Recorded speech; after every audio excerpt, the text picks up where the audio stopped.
அருட்பெருஞ்சோதி அருட்பெருஞ்சோதி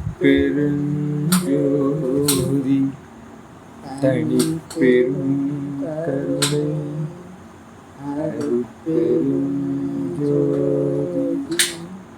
அளவைகள் அனைத்தும் கடந்து நின்று ஓங்கும் அருட்பெருஞ்சோதியை உலகக் களவை விட்டவர் தங் கருத்துள்ளே விளங்கும் காட்சியை கருணையங் கடலை உளவை என்றனக்கே உரைத்து எல்லாம் வல்ல ஒளியையும் உதவிய ஒளியை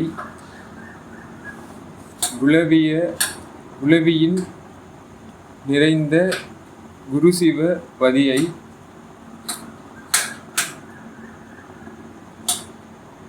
கோயிலில் கண்டுகொண்டேனே. ஸோ நம்ம கோயில்ன்ற ஒரு ப்ராசஸ் வந்துருக்கும். ஏன்னா நான் சொல்லிருப்போம்ல, கோவாவில் போயிட்டு டெம்பிள்ஸையும் சயின்டிஃபிக் பிளேசஸையும் வந்து ஸ்லாட்டர் இதுவாக மாற்றி விட்டாங்க அப்படின்னும் போது அளவைகள் அனைத்தும் கடந்து அளவைகள் அப்படின்னும் போது என்ன புரியுது உங்களுக்கு? எதுவும் புரியலையா? அளவைகள் இது கனெக்ட் பண்ற இதுதானே. அதெல்லாம் கடந்து நின்று ஓங்கும். அப்போ முன்னாடி பேசணும், ஸ்கேலார், வெக்டார், டென்சார் அதெல்லாம் தாண்டி நின்று ஓங்கும் அப்படின்னும் போது எப்படி அது புரியுது உங்களுக்கு? நின்று ஓங்கும் எப்பவுமே நிரந்தரமா நிற்கிறதுன்ற அர்த்தம்.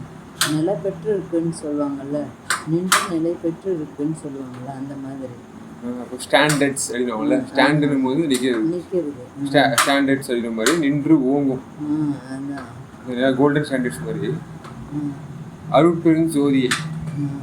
ஸோ அந்த இடத்துக்கு பேர் என்னன்னு பார்த்தீங்கன்னா, அந்த இடத்துக்கோ அந்த நடத்துக்கோ அந்த ஆள் அது என்ன பேர்னு பார்த்தீங்கன்னா அருட்பெருஞ்சோதியை, கடவுள் பேர்.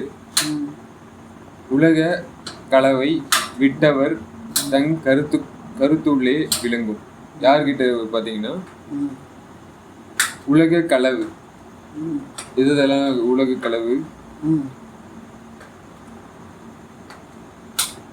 உலக களவுனாலே மாயா தான் தெரியுது. மாயாவில் போய் மாட்டிக்கிறோம். எல்லாமே அதில் களவு ஆடப்படுது. எல்லாமே ஏதோ ஒரு சுழற்சியில் போய் அப்படியே களவு செய்து அப்படியே மாட்டிக்கிறோம்.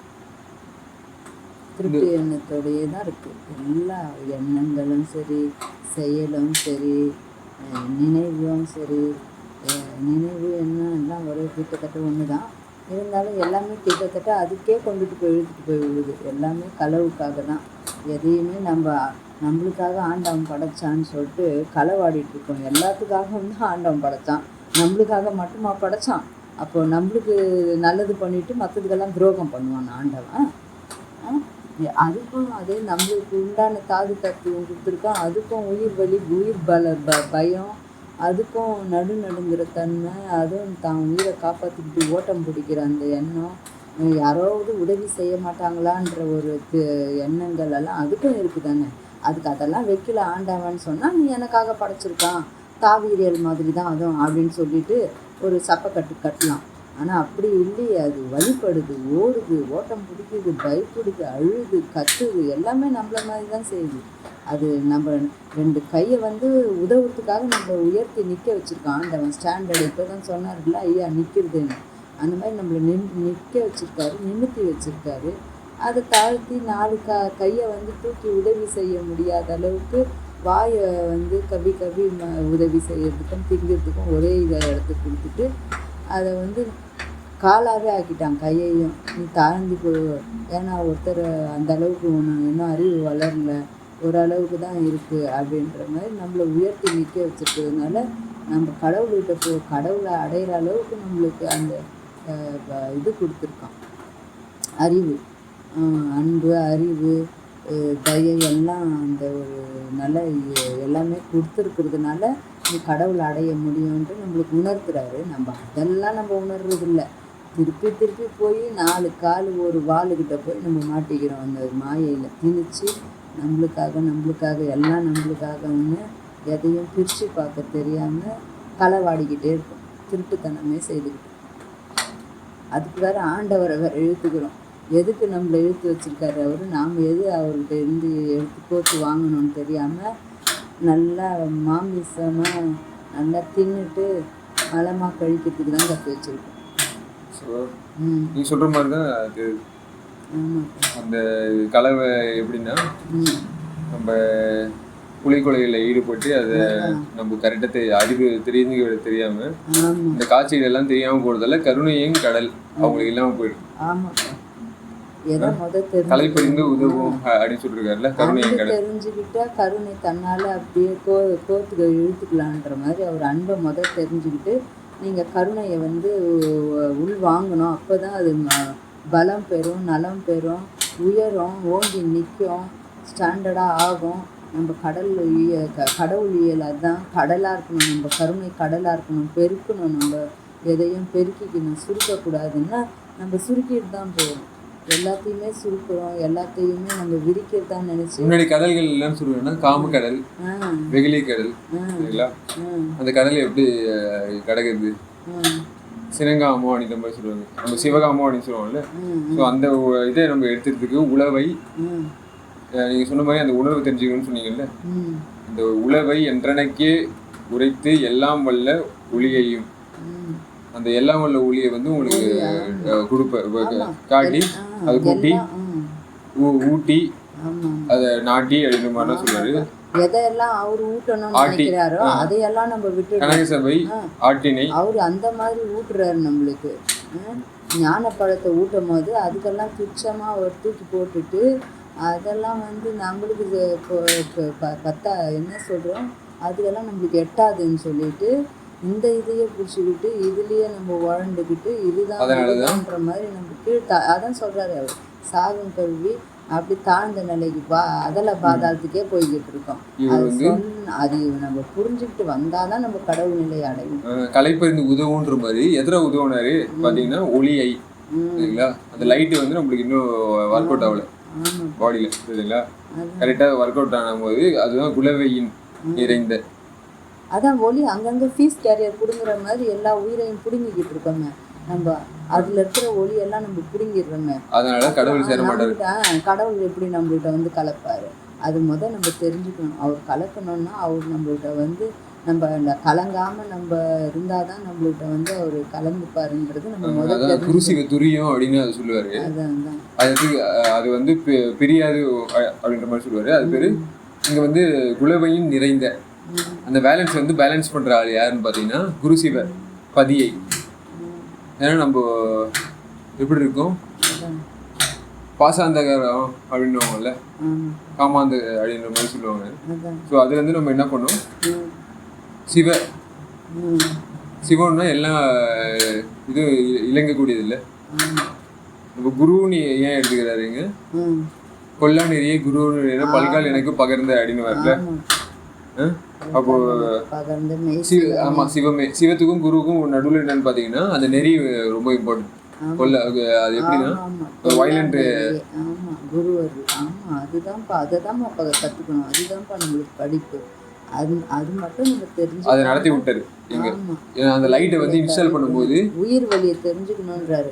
இவங்க என்ன பண்ணிடுறாங்க, சிலர் இப்படியும் மாட்டிக்கிறாங்க.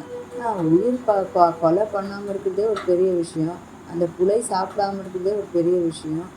இது பால் தயிர் மற்ற விலங்குனெல்லாம் போய் நம்ம இதெல்லாம் பண்ணோம்னா அதெல்லாம் எல்லாமே பண்ணிட்டு இருக்க முடியுமா அப்படின்னு ஒரு கதை சொல்லிடுறாங்க. ஆயிடுச்சு, அது ஒன்றும் தப்பு இல்லைன்ற மாதிரி சொல்றாங்க. ஆனா அதுவும் எவ்வளவு தப்பு இருக்குன்றது நம்ம தெரிஞ்சுக்கணும். அங்கேயும் குருட்டுத்தனமா கொஸ்டின் தெரிஞ்சுக்கணும். ஆமா, ஒண்ணு பத்திரத்துக்கு உள்ள போய் பார்த்து ஆழமா நம்ம தெரிஞ்சுக்கணும். குருன்றது பத்தணும், சிவன்றது தொத்தணும். சரிங்களா?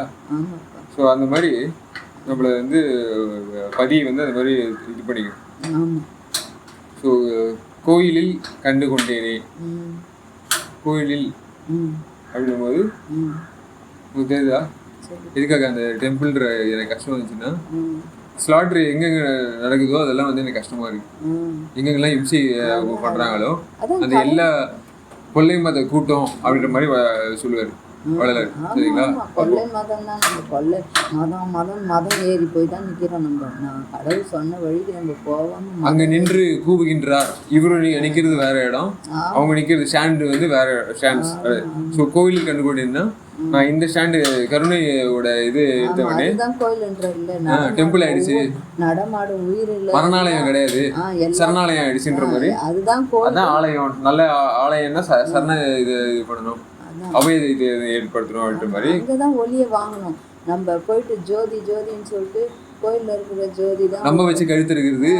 அங்க ஜோதின்னா அது வந்து ஒளி தான். அதுவும் ஒளி தான். உயிர் உள்ள இருக்கிற ஒளியை எப்போ நம்ம கண்டுக்கிறது? அது கண்டுக்காமலே நம்ம அந்த இடத்துக்கு போனால் தானே கடவுளை நம்ம பார்க்க முடியும். நீ அங்கே ஒளி இப்படி தான் இருக்குன்றது பார்த்துட்டு அந்த ஒளியை வந்து உயிருக்குள்ளே ஆண்டவன் அடக்கி வச்சிருக்கான். அதை வந்து நம்ம எப்படி எடுக்கணுன்ற அந்த வித்தை, அந்த என்ன சொல்கிறது, அந்த இதை தெரிஞ்சுக்கணும். கோயில் தகர வித்தை என்னென்ன சொல்கிறாங்களே, என்னென்ன வித்தைன்னு சொல்லி நம்மளுக்கு அந்த காலத்தில் சொல்லி வச்சது, அதை வந்து இப்போ வந்து ஆண்டவன் இந்த மாதிரி எளிமைப்படுத்தி கொடுத்துருக்காருன்றது புரிஞ்சுக்கணும். இந்த வித்தையெல்லாம் இதுக்குள்ளே அந்த உயிர் வழியில் அடக்கி வச்சிருக்காரு. அதெல்லாம் நம்ம எடுத்து கோயிலாதமாக நினச்சி அங்கே கும்பிட்டு அங்கே அதை கும்பிடுறதுன்னா கும்பிடு போட்டு அதுவும் ஒரு மூட நம்பிக்கை ஆக்கிடுறாங்க. கும்பிடு போடுறதுன்னா அப்படி இல்லை, விதக்கத்தை வந்து கொண்டுட்டு வந்து அந்த ஈரத்தை பாய்ச்சி அது உயிரும் நம்ம உயிருன்ற மாதிரி நினச்சி அதை கொல்லாமல் இருக்கிறது தான், அதுதான் வந்து கோயில். அதெல்லாம் நம்ம தெரிஞ்சுக்கணும். எனக்கு நானும் வந்து என்ன பண்ணிட்டேன், கோயிலும் போது எனக்கு எப்படி தெரியுது, எனக்கு நல்ல அறிவையும் இதையும் கொடுத்து ஆற்றலையும் கொடுத்து என்னை வந்து அந்த இதை பண்ண வைக்கணும்ல பப்ளிக். இப்போ கோட்டைன்றது அரசாங்கத்தோட ஆட்கள் இருக்கிற இடம்ல, நிறைய இடம் அவங்களோட பொருட்கள் விளங்கக்கூடிய இடம். பப்ளிக்கோட இது வந்து ரொம்ப கம்மியாக தான் இருக்கும், சரிங்களா? இதே வந்து கோவில்ன்ட்டிங்கன்னா அரசனோட இது வந்து ரொம்ப கம்மியாக தான் இருக்கும். பப்ளிக்கோட பப்ளிக் பயன்தக்கதை அவங்க புழங்கிறதுக்கும் அவங்க கையாளுறதுக்கும் நல்லா இருக்கும். ஸோ அதனால இப்போ குருசிவபதியை கோவிலில் கண்டுபிடிக்கும் போது பப்ளிக் ஏரியாவில் நான் வந்து நிறைய இது பண்ணும்போது பொதுவுக்கு வந்து எல்லாருக்கும் உதவியும் ஒரு மனசு இறங்கி ஈரத்தை கொண்டுட்டு வந்து பாய்ச்சி எல்லாத்தையுமே பயன்தக்கதா ஆக்குனா. அப்ப தர்மசாலையில் ஒரு பகலில் அப்படின்னு சொல்லிட்டு வளர கேள்வி விட்டுறீங்களா? தர்மசாலையில் ஒரு பகல் காலைல எழுப்பி, அதாவது கருணையை வந்து உங்களுக்கு புகட்டி நீ வந்து இது பண்ணிப்பாரு அப்படின்னு போது சொல்லும் போது அவரு டெஸ்ட் பண்ணி பாக்குறாரு. டெஸ்ட் பண்ணி போகும்போது ஆமா ஆமா என்னால எல்லாம் பாத்துக்க முடியுது அப்படின்ற மாதிரி. இப்போ நித்யானந்தா வந்து இங்க உலகத்துல காட்ட முடியாத அவர் உண்மையா அதை காட்டுறாரு. டெஸ்ட் பண்ணி பாரு, நடக்குதா? சுத்தி வளைச்சு சாமி கொஞ்சமா சின்னதை கத்து கொடுக்கறதுக்கு அதுல இது நன்மை இல்லாமலாம் இல்லை இருக்கு. ஆனா சுத்த விட்டு கொஞ்சமா கொடுக்கறதுக்கு அவ்வளோ பிரயாசையும் அவ்வளோ நாளையும் யுகங்களையும் கடத்திக்கிட்டே இருந்தா எப்பதான் நம்ம இதாக கத்துக்கிறது? சுலபமா எளிமையா கத்துக்கிட்டோம். நேற்றே அந்த கிளாஸ்ல அப்படிதான் நம்ம படித்தோம். அது இன்னொன்று சொல்ல மறந்துட்டேன். எளிமை, இனிமை, மேன்மையை ஓங்கி நிற்கிறதுக்காக நம்ம பிரயாசப்படணுமா? சின்னது அது அருளால் மாறிடும். நீங்கள் அறிவை விளங்கிக்கிட்டாலே போதும். அன்பு விளக்கமோ அறிவு விளக்கமோ நல்லா எப்படி இணைக்கணும்னு தெரிஞ்சுக்கிட்டா போதும். அது கடவுள் அருள் தன்னால் வந்து நம்மளுக்கு அடைய பெறுவோம். அவர் நம்மளோட வந்து கலந்துப்பார். நம்ம ஒளியாக மாறிடுவோம்.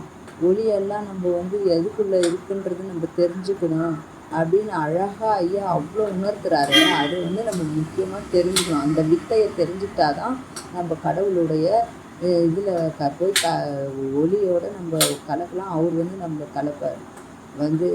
இல்லாட்டி வெட்ட வெளி, அந்த வெளி, இந்த வெளின்னு அவர் நம்மளுக்கு என்ன மாதிரி விளக்கம் கொடுத்தாரு. நம்ம லாஸ்ட்டாக மறுபடியும் மூடர்களா கண்மூடித்தனமாக போயிட்டு வெட்ட வெளியில் எதுவும் வரக்கூடாது, இது வரக்கூடாது, அந்த மாதிரி எதுவும் வரக்கூடாதுன்றதுக்கு இத்தனை வழி கண்டுபிடிச்சி அவர் இத்தனை வெளியும் அருள் வெளின்னு சொல்லி சுகவெளி அருள் வெளின்னு அப்போ முடிக்கிறாரு. சுகவெளி அருள் வெளியெல்லாம் எதுவுமே இல்லாமல் சொன்ன மாதிரி மெலோடியாக இருக்கிறத வந்து மலடின்ற மாதிரி நீ சொல்லி நீங்க புரிஞ்சுக்கிட்டீங்க எப்படி அந்த அளவுக்கு ஆமா கோயில்ன்றது நீங்க என்னன்னு அப்படியா நம்ம வச்சுக்க முடியும். அதை எப்போ அந்த வித்தையை எல்லாம் நல்லா நுணுக்கமாக இதுதான் ஐயா சொல்கிறாருன்னு எப்போ எடுத்துக்கிறாங்களோ அவங்க தான் ஞானம் பெற்றவங்க, அவங்க தான் சுத்த சிவ சன்மார்க்கி, அவங்க தான் வந்து கடவுள் வழியை ஃபாலோ பண்ணுறாங்கன்னு அர்த்தம். இல்லாட்டி கடவுளை வந்து கோயிலே பார்க்கல, இல்லாட்டி கோயில்ன்ற வார்த்தை மட்டும் தான் வருது தவிர வாழ்க்கையில வரல, சன்மார்க்கியா தான் இருக்காங்கன்னு அர்த்தம். சாதாவா கடவுள் வேணும்னு நினைப்பாங்க, ஆனா கடவுள்கிட்ட போக விரும்ப. அதான் நீங்க சொன்ன மாதிரி தான் கோயில்ன்ற வார்த்தை வாயில வருது, ஆமா, ஆனா வாழ்க்கையில வரல. அடுத்தவங்களுக்கு அது வாழ்க்கையை ஏற்படுத்தி விடுவாங்களா? ஆமா ஆமா, சரிங்களா? சோ அதனாலதான் நம்ம அடுத்த பாடல் போயிடுவோம். அடி நடு முடி யோர் அணுத்துணை எனும் அறிந்திட படாத மெய் அறிவை. முன்னாடி நம்ம சொல்லுவோம்ல, இது ரொம்ப அரிது இது கேப்சர் பண்றதுக்கு, அதுக்கு நான் உங்களை கேப்சர் பண்றதுக்கு அவர் எல்லாம் உடையார் இருந்தாலும் உங்களை வந்து அவரு என்ன பண்ணணும், ஆண்டணும் அப்படின்னு நீங்க ஆளணும்னு நம்ம நினைக்கணும். நாம தான் எல்லாரையும் ஆண்டுட்டு இருக்கோம் நம்ம நினைக்க கூடாது. உங்க சுதந்திரத்தை வந்து நீங்க என்ன பண்ணணும், நம்ம உணர்வோம். அது எப்போ உணர்றது? நம்ம அந்த சரணாலயத்துல வந்து நீங்க ஈடுபடணும், உங்க சுதந்திரத்தை நீங்க வந்து விட்டு கொடுக்கணும். அதான் கடவுளோட சுதந்திரத்தை எடுத்துக்கிட்டு டிகிரிஸ் ஆஃப் ஃப்ரீடம் அப்படின்னு. கடவுள் சுதந்திரத்தை நம்ம எடுத்துக்கணும். கடவுள் சுதந்திரம் நம்மளுக்கு கொடுத்துருக்காரு, அவர் வந்து நம்மள்கிட்ட வர விரும்புகிறாருன்றத நம்ம தெரிஞ்சுக்கணும். அதுக்கு தூய்மை பெறணும், அதுக்கு நம்ம நல்ல ஒழுக்கத்தையும் நல்ல எண்ணங்களையும் பாய்ச்சி வச்சு மற்றவங்கள்ட்டையும் அது பாய்ச்சும் போது தான் அது நம்மள்கிட்ட பாயுதுன்றது நம்ம தெரிஞ்சுக்கணும். அது தெரிஞ்சுக்காமலே இருந்தால் எப்படி அதான் விஷயம் இல்லைங்களா? அது வந்து உங்களுக்கு நல்ல வீக்கெண்டுக்கு விஷனும் உங்களுக்கு வள்ளலோட மிஷனும் வேணும். ஸோ அதான் அடி நடு முடி ஒரு அணுத்துணையனும் அது மாதிரி போய் படி முதல் அண்ட பரப்பெல்லாம் கடந்த பதியை விலங்கு மெய்ப்பதியை கொடிவளர் இடத்து பெருந்தயாநிதியை கோயிலில் கண்டு கொண்டேன். திருப்பியும் அந்த கோயிலில் பப்ளிக் பாயிண்ட்டு ஜென்ரல் மீட்டிங்கு பொதுநட போய் அப்படின்ற மாதிரி அடி அழினும் போது என்ன புரியுது, உயிர் நடுனும் போது கான்சியஸா நடுவுன்னா நம்ம நடுநிலை எல்லாமே பொதுவாக பார்த்து எல்லாத்துக்குமே நல்லது செய்யறதுக்காக மைண்டு. அப்புறம் முடின்னும் போது பாடி அப்படின்னு ஒருத்தவங்க விளக்கம் வந்து நம்மளுக்கு ஏற்படுத்தி கொடுத்தாங்க. ஆமாம், அடிமுடி அடி நடுமுடி நடுவே விட்டுறோம் நம்ம. மட்டும் அவங்க சொல்லிட்டு நடுவுல நம்ம என்ன செய்யணுன்றதே அவங்க சொல்லி நல்லா தர மாட்டேன்றாங்க. அவங்க ஆண்டவன் தெரிய வச்சாலும் அவங்களுக்கும் அந்த மாயை வந்து அவங்கள பாடாப்படுத்தி அவங்களையும் சுவையிலையும் மாட்ட வச்சுட்டு பால் குடி நெய்யை சாப்பிடுன்னு சொல்லிட்டு எதையுமே பக்குவப்படுத்தி எல்லாருக்கும் போய் சேரட்டும், எல்லாமே கற்றுக்கிட்டு எல்லாருமே வரட்டும்ன்ற மாதிரி இல்லாமல் இதெல்லாம் தப்பு விட்டவங்க தான் வேலை கற்றுக்கணும். தப்பு விடுறதுக்கு என்ன வழின்னு ஃபாஸ்ட்டாக சொல்லி தரணும்ல. சீக்கிரம் காலம் இல்லை, சீக்கிரம் கற்றுக்குங்கன்னு சொல்லணும்ல. அதெல்லாம் அவங்களுக்கு காலம் இருந்ததுனால விட்டுட்டாங்களா என்னவோ. அந்த அளவுக்கு தான் ஆண்டவன் அப்பத்துக்கு அறிவு, இந்த அளவுக்கு நீ கற்று வச்சிரு, நான் வந்து ராமலிங்கத்தை அனுப்புகிறேன்ட்டு அவரே கரெக்டாக அதை கொண்டுட்டு வந்தார் போயிட்டு. இவங்களுக்கும் அந்த அளவுக்கு தகுதி இல்லைன்றதுனால ராமலிங்கரை அனுப்புகிற நீங்கள்லாம் இப்படியே கடந்துட்டுருங்க, நீங்கள் அந்த தகுதியே பட்டுக்கலன்னு அங்கே முக்கால்வாசியிலே நிப்பாட்டிட்டார் போயிட்டு. அது இப்படியே உங்களுக்கு கொடுத்தா உதவாது, நான் ராமலிங்கத்தை அனுப்பிச்சு கரெக்டாக சொல்லிக்கிறேன்னு அப்போ அமைதியாகிட்டார் போயிட்டு. பொறுமையாக இருந்து இப்போ கருணை யுகத்துக்கு அது கொடுத்து பார்த்தோன்னா கொடுத்துட்டார். அப்படின்னும் போது உங்களுக்கு எப்படி தோணுது, இந்த லைஃபோட ப்ராப்பர்ட்டி எப்படி இருக்குது உங்களுக்கு? ஃபோட்டானிக்ஸாக இருக்குல்ல, ஒளி இருக்குல்ல. ஸோ ஃபோட்டோன்னும் போது உங்களுக்கு ஒளி தானே. இப்போ ஃபோட்டானிக்ஸ் அப்படின்னு அதை நம்ம சொல்கிறோம். நடுவுன்னும் போது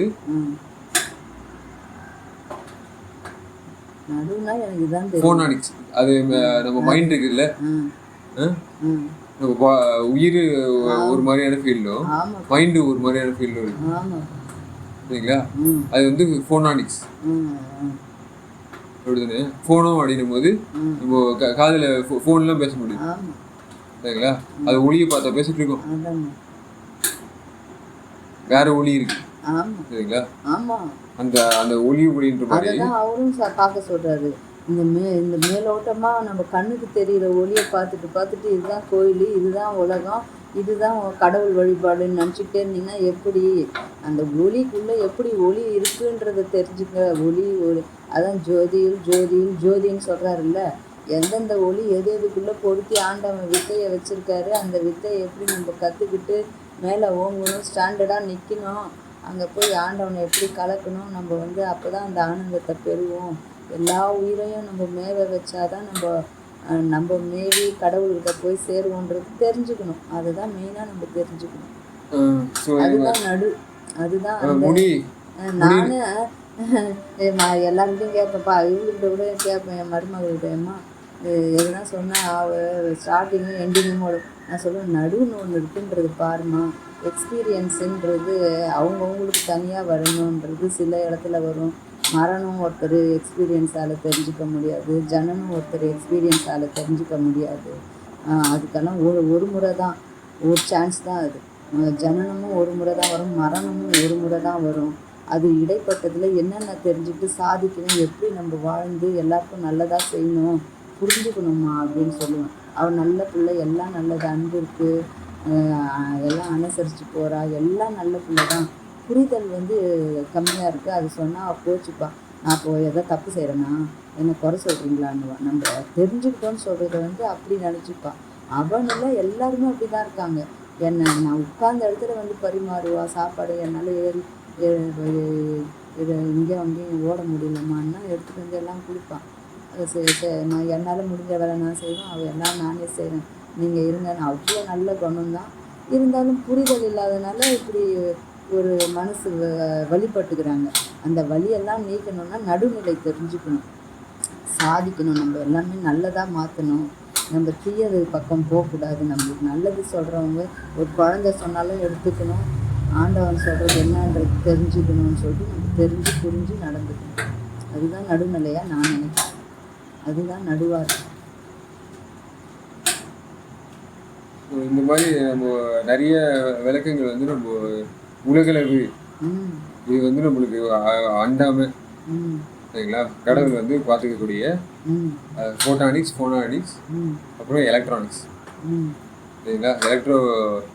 இங்கே நம்ம கையில் வச்சிருக்கிற பொருள் எலக்ட்ரானிக்ஸ் இருக்குல்ல, இந்த எலக்ட்ரானிக்ஸ் நம்மளுக்கு செமி கண்டக்டர்ஸ் அப்படின்ற லெவல்ஸுக்கு நம்ம கூப்பிட்டு போயிட்டு நம்ம என்னென்னமோ இது பண்ணுவோம்ல. நம்ம டிஸ்பிளே சிஸ்டம் ஒளி பார்க்குறோம், நம்ம பேசக்கூடிய சவுண்ட் சிஸ்டம்லாம் ரெக்கார்ட் பண்ணக்கூடியது. அப்போது திரிசெவிக்கு ஏற்றருளே அப்படின்னும் போது நம்ம இங்கே இருக்கிற உலக லெவல் இந்த சண்டை இதெல்லாம் நம்ம கொச கொசன்னு பேசிட்டு இருந்தால் கடவுளுக்கு அது எழுப்ப முடியாது சரிங்களா. நம்மளோட கடவுள் ஆல்ரெடி எழுப்பியிருக்காரு. நம்மளோட சிஸ்டத்தை கடவுள் அளவுக்கு ஒரு லெவலுக்கு ஷேர் மார்க்கெட் மாதிரி எப்படி பகலில் ஓப்பன் ஆகுதோ அந்த மாதிரி ஓப்பன் ஆகும். கடவுள் தர்மசாலையில் ஒரு பகலில் எல்லாத்தையும் பண்ணும்போது அவர் தர்மம் பண்ண வைக்கும் போது ஒரு பகலில் சரிங்களா கருணை ஒரு பகல் ஓடுது அப்படின்னா டைம் ஓட ஆரம்பிக்கும் சரிங்களா. ஈஸ்ட்லேருந்து வெஸ்ட் வரைக்கும் அந்த சூரியன் இதான் இல்லை லைஃப் அந்த மாதிரி போகும்ல. தர்மசாலை சொல்லும் போது ஒரு பகலில் சொல்கிறாரு. இறைவன் கலக்கும் போது அது என்ன இரவுல கலந்துக்கிட்டாருன்னு சொல்கிறாரா ஐயா? இரவுல எழுப்பி ஆமா சாம ஆமா ரொம்ப இருட்டா இருந்துச்சுன்னா இந்த கருணையோட நடமாட்டம் அவ்வளவா நல்லா பரவாம இருந்த நேரத்துல என்னை இல்லை அது வரணும் அப்படின்னு சொல்லிட்டு கடவுளோட கருணை எல்லாருக்கும் வெளிப்படணும் அப்படின்றதுல ஃபர்ஸ்ட் டார்கெட் யாருன்னு பார்த்தீங்கன்னா வள்ளலார். அதான் எப்படி சொல்லியிருக்காரு பாரு. ஒளிக்க இது என்ன பகலுக்கும் அழகா என்ன செய்யணும்னு நம்ம சொல்லியிருக்காரு. ராத்திரியில் கடவுள் எப்படி நம்மளுக்கு ஒளியாக கொடுத்து நம்மளை மாத்துறாருன்றதும் சொல்லியிருக்காரு பாரு. இல்லை அதான் அது ஒளி ஒரு அணுத்துணை. எனக்கு என்னென்னா எக்ஸ்பீரியன்ஸில் நான் கற்றுக்குறேன்னு சொல்கிறாங்க பாரு. எக்ஸ்பீரியன்ஸ்லலாம் நம்ம எவ்வளோ கற்றுக்க முடியும்? அதான் ஐயா நம்மளுக்கு எளிமைப்படுத்தி இனிமையாக கொடுத்து மேன்மைப்படுத்துகிறாரு.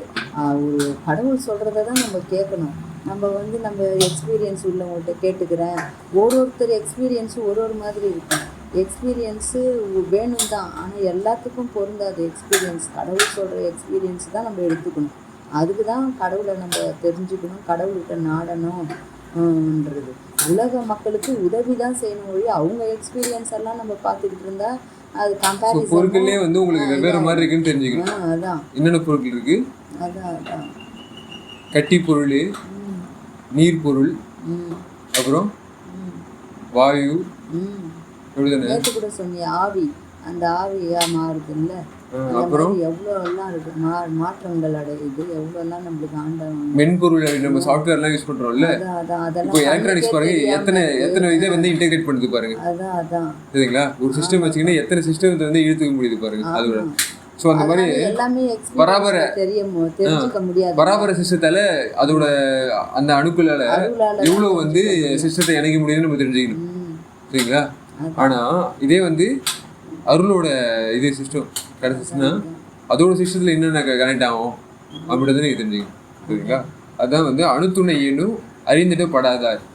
சரிங்களா? இதெல்லாம் நம்ம எலக்ட்ரானிக்ஸ் வச்சுட்டு நம்ம என்னென்ன தான் பண்ணால் கூட கடவுளோட அணுகுறவங்க இல்லைன்னா வேலை முடிஞ்சு. சரிங்களா? அப்போது அறிந்திட படாதாய். அப்போ தான் வந்து இவர் சொல்லுவார், வள்ளலார் நமக்கு சொல்கிறது தெரியும். நீங்கள் வந்து கருணையை வந்து இந்த இதோட நீங்கள் நல்லா பழகிட்டு இருந்தீங்கன்னா, ஒருமைக்கு ஏற்படுத்தி வந்துட்டீங்கன்னா, உங்களுக்கு வந்து கடவுளோட அருளாட்சி நடக்கும்போது உங்களுக்கு சகா இது வந்து தெரிய ஆரம்பிக்கும். மற்றவங்களுக்கு வந்து என்ன ஆகிடும், பரிபாக்க நிலை மட்டும் தெரியும்.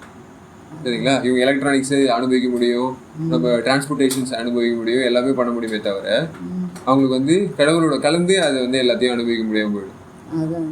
சரிங்களா?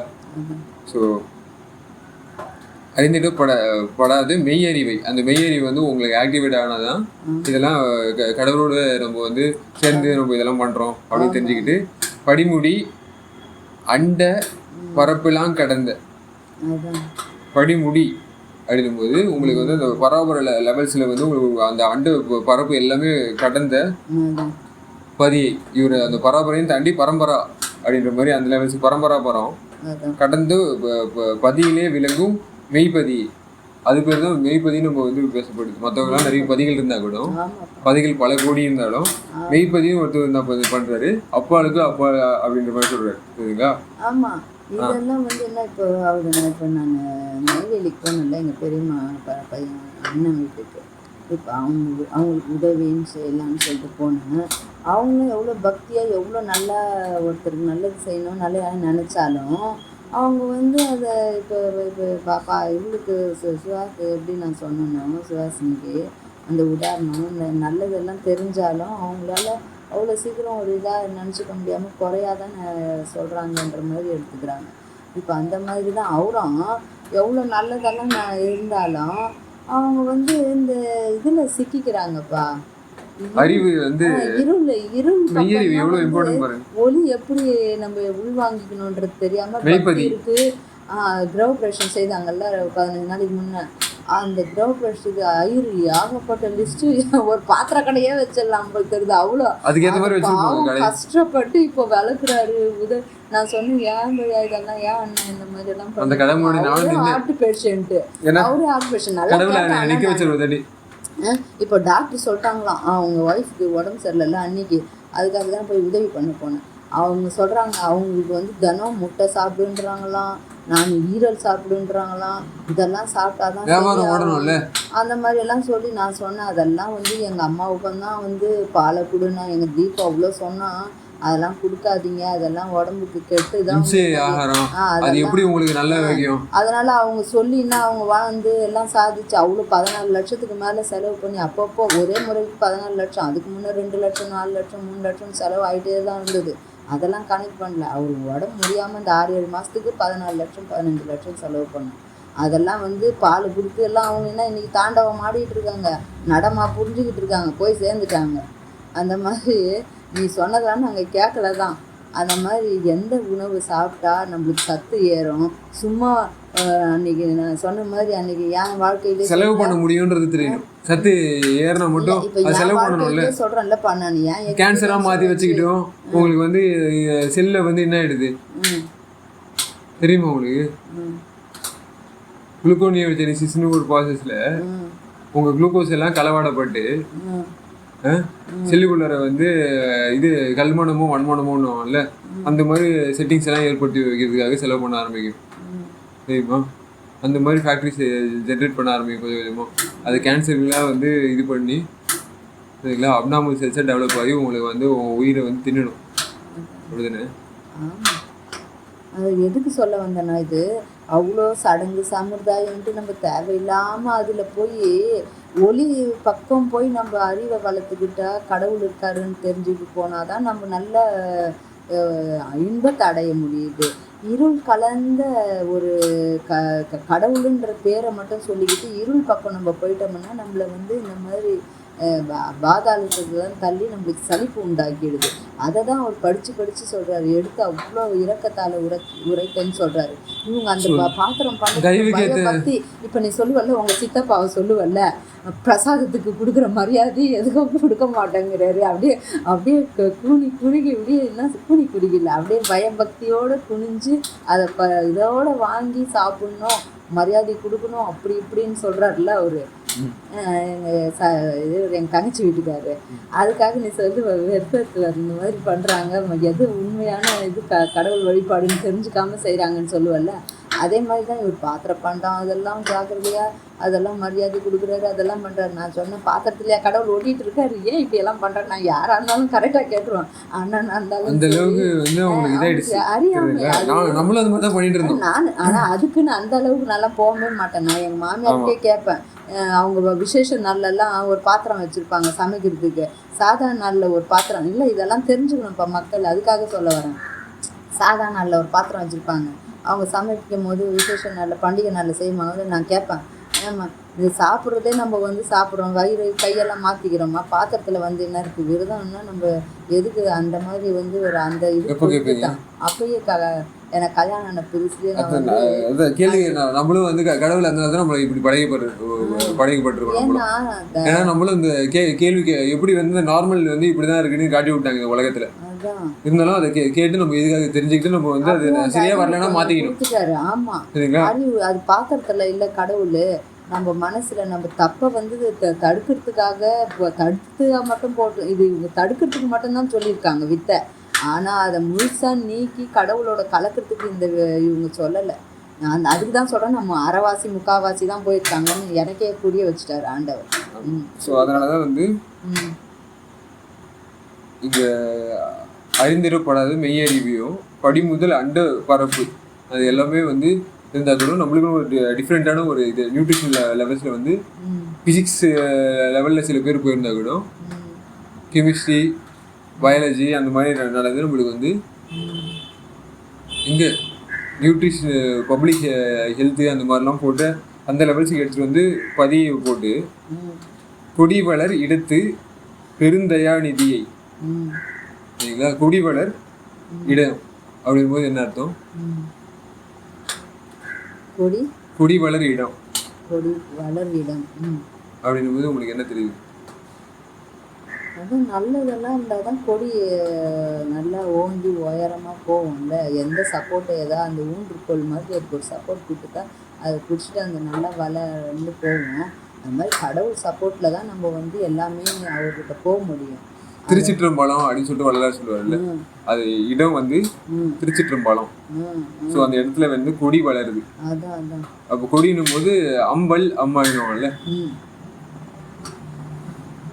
ஒரு அம்மு வந்து என்ன எதை குறிக்குது?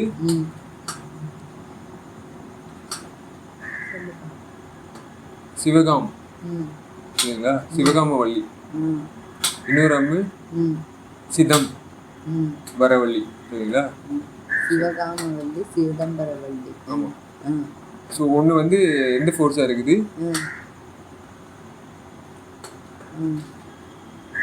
ஆனால் நீங்கள் அடிக்கடி எனக்கு சொல்லி இது புரிய வைக்கிறாய். எனக்கு அந்த இந்த மாதிரி சொல்லி எனக்கு என்னன்றது புரிய. சிகத்தை காமிக்கும் போது நம்மளுக்கு வந்து இது பார்த்துது, பொண்ணு இது பார்த்துது சரிங்களா. அப்போ இது தானே சிவகாமத்தை சிதம்பரத்தை காட்டும் போது அப்போ உத்தரநாத சிதம்பரம் அவர் வந்து இது பண்றாருல்ல, ஓபன் பண்றாரு. அப்போ என்ன பண்ணணும்னா சிறுசபை கண்டிட்டாரு. சரிங்களா? இப்போ எலக்ட்ரானிக்ஸ்ல வந்து ப்ளூ கலர் லைட் எல்இடி வருதுல்ல 1992ல பிறந்த வருஷத்துல கரெக்டா வந்துச்சு அது. சரிங்களா? ஸோ அது வந்துட்ட உடனே அது வந்து ஒயிட் லைட்டை வந்து இன்னும் என்ன பண்ணுது, பிரைட் லைட்டா மாத்தி விடுது. சரிங்களா? நல்ல எஃபிஷியன்சி, சத்தியல் செலவியல் எல்லாம் நல்ல எஃபிஷியன்சியா லைட் வந்து தொங்கு விடாம பளிர்னு அப்படியே அடிக்குது பளிங்க கல்லு. அதுல லைட் கொஞ்சம் எனர்ஜி ஃபிளக்சுவேஷன் நினைச்சாலும் காலி ஆயிடும். தெரியும், ஆனா ஒரு லைட்டா டிம்மாவே தெரிஞ்சுட்டு. ஆமா, முன்னாடி பிரகாசம் அடைஞ்சவங்க வந்து லைட்டா வந்து அவங்களுக்கு இது பண்ணாலும் உடுப்பு வந்துடும். சரிங்களா? ஏன்னா ஓங்குற இடம் அவங்க ஒளியை வாங்கிட்டேன்னு சொன்னா கூட இந்த மாதிரி காலி ஆயிட்டாங்க. ஆனாலும் அடுத்தது இந்த எலக்ட்ரானிக் ஸ்பீட் எல்லாம் மாற்றி ரொம்ப ஸ்டெபிளைஸான ஒரு இடத்தை கூட்டு வந்து கடவுள் வந்து அந்த பிரகாச சிதம்பர நடத்தை வந்து காட்டி விட்டதால டியூப் லைட் வந்துச்சு. ஆனால் அது ஸ்லோவாக எடுக்கும், ஆனால் கரண்ட் நிறைய இழுக்கும். அந்த மாதிரி இருந்தது. இப்போ கரண்ட்டும் கம்மியாக இழுக்குது, ரொம்ப நாட்களும் நீடிச்சு வருது. அந்த அந்த பாடி அதோடைய பாடியும் நீடிச்சு வருது. ஃபுட் வந்து ரொம்ப நாள் வந்து இருக்கணும் அப்படின்னு சொல்லிட்டு பிரைட்னஸ் நிறைய கொடுக்குது. ஒரு விளக்கு வந்து ரொம்ப நாள் இருந்துச்சுன்னா உங்களுக்கு நல்லது தானே. நெத்திய அந்த மாதிரி தான் வந்து இப்போ நமக்கு கடவுள் வந்து உங்களுக்கு ஈஸியா எளிமையா பண்ணி விடுறாரு. அடுத்த நிறைய பேர் ஜப்பானீஸ் சயின்டிஸ்ட் எல்லாம் வந்து கஷ்டப்பட்டு அதை கண்டுபிடிச்சு எவ்வளோ பொருளை செலவு பண்ணி எல்லாத்தையும் கண்டுபிடிச்சு அப்படி. அதுதான் நான் சொல்றேன், நான் கடவுள் சொல்றது நம்ம எங்க அண்ணனுக்கும் அதான் சொன்னேன். கடவுள் சொன்னது சித்தருங்க நல்ல சின்ன விஷயத்துல இருந்து பெருசா சொல்லிருந்தது வள்ளலார் ஐயா. இன்னொரு ஜோக் கேட்டியா? அதுதான் மெயினா இங்க சொன்ன, நான் மறந்துட்டேன். அப்புறம் நீங்க பாடத்துக்கு நேரம் ஆகுது. இது ஒரே ஒரு ஜோக்குப்பா. நெய்வேலியில தானே இருக்காங்க. அவர் சொல்றாரு, ஏதோ பேசிகிட்டே இருக்கும் போது, நான்லாம் கூட போயிருக்கேம்மா, வடலூரெல்லாம் போயிருக்கேன். நான் இது பண்ணுறது பக்கத்துலேயே தான்மா மேட்டுக்குப்போம் அப்படியெல்லாம் சொல்கிறேன். நான் மேட்டுக்குப்போ நிறையா போயிருக்கேன்னெல்லாம் சொன்னார். வள்ளலார் எப்போ பிறந்திருக்காருன்றார் தெரியுமா? எங்கள் சின்ன அண்ணனை பற்றியெல்லாம் பேசிகிட்டே வந்தோம்மா. அப்போ அவர் சொல்கிறாரு, தைப்பூச தண்ணிக்கு பிறந்தாராம். அவர் சொல்கிறாரு, அந்த அளவுக்கு அறியாமையில் இருக்காங்க பாரு அங்கேயே இருந்துக்கிட்டு. நான் சொன்னேன் இல்லை, அக்டோபர் 5 பையா அண்ணன் அவர் பிறந்தது அப்படின்றேன். பரவாயில்ல, நீங்க அறியாமை வந்து இது பண்ணி வைக்கிறீங்க, நல்ல விலகு. அவர் சொல்றாரு, நான் உதவியும் பண்ணுவேன், ஆன்மீகத்தையும் பேசுவேன், ஆமா எல்லாரும் தெரிஞ்சுக்கிட்டோம், எல்லாம் சுத்த சிவ சன்மார்க்கியா மாற்றணும் தான்.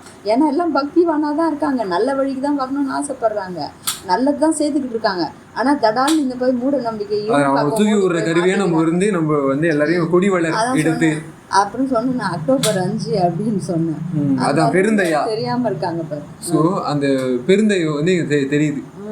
முன்னாடி இருந்தவங்க தயவு நிலையும் இந்த தயவு நிலையும் நம்ம தெரிஞ்சு பெருந்தயா நிதியை அப்போ எவ்வளோ பெரிய இதை வந்து எனக்கு அமைச்சு கொடுத்துருக்காரு. சரிங்களா? ஃபோட்டானிக்ஸும் எலக்ட்ரானிக்ஸும் சரிங்களா ஃபோனானிக்ஸையும் எப்படி வந்து நம்மளை சேர்த்து வச்சிருக்காரு அப்படின்னும் போது பெருந்தயா நிதியை இவ்வளோ எனக்கு கொடுத்துருக்காரு. கோயிலில் கண்டு கொண்டேனே அப்படின்னு மாதிரி இது பப்ளிக்காகவே அவர் வந்து வச்சு எல்லாத்தையும் செய்கிறாரு அப்படின்னு நான் தெரிஞ்சுக்கிட்டேன் அப்படின்றத அவர் சொல்லி முடிக்கிறார்.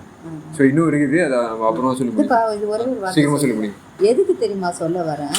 எல்லாமே கடவுள் வேணும்னு நினைக்கிறாங்க. கடவுள் என்ன சொன்னாருன்றத அவங்க நல்லா போய் உள்வாங்கினாலே நல்லா வந்து அவங்களுக்கு விளக்கம் தெரிஞ்சுக்கிட்டதுமே அவங்க சீக்கிரமாக கடவுள்கிட்ட வந்துடுவாங்க. அந்த இருள் அவங்கள இழுத்துட்டு போகாது, மாயா சக்தி அவங்கள இழுத்துட்டு போகாது.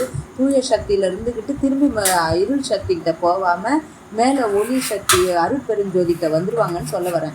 எதுக்குன்னா அவங்க வந்து தைப்பூசம் கோலாகலமாக கொண்டாடி அங்கே ஜோதி காமிக்கிறதுனால அவர் பிறந்த நாள் அன்றைக்கி தான் கொடுக்குறது, அன்றைக்கி தான் அது அவ்வளோ கொண்டாட்டமாக செய்கிறாங்க கோலாகலமான்னு அப்படியெல்லாம் நினச்சிக்கிட்டு இருக்காங்க. பிறந்த நாளையும் வந்து நல்லா பண்ணுவாங்க, நீங்கள் செக் பண்ணி பாருங்க. போய் பார்த்துருக்காங்க. எதுக்கு சொல்ல வரேன்னா மக்கள் தான் போயிட்டாங்களே தவிர அந்த பொருட்கள் சடங்கு சம்பிரதாயத்தில் மாற்றுறாங்க ஒழிய கடவுள் சொன்ன விளக்கத்துக்கு யாரும் இன்னும் வராம இருக்காங்க. அந்த விளக்கம் ஆமா இன்னும் அது சர்வதேச நிலைக்கு எடுத்து வர போயிட்டு சர்வதேச மையம் வந்துட்டு இருக்கு. அது இது மட்டும் இல்ல, மனிதர்கள் மத்தியிலயும் மட்டும் இல்ல, ஊர் மத்தியிலயும் அது மாதிரி போராட்டத்தோட தான் விளங்கிட்டு இருக்கு, வந்துட்டு இருக்கு. ஒரு நாள் வந்துடும். சரிங்களா?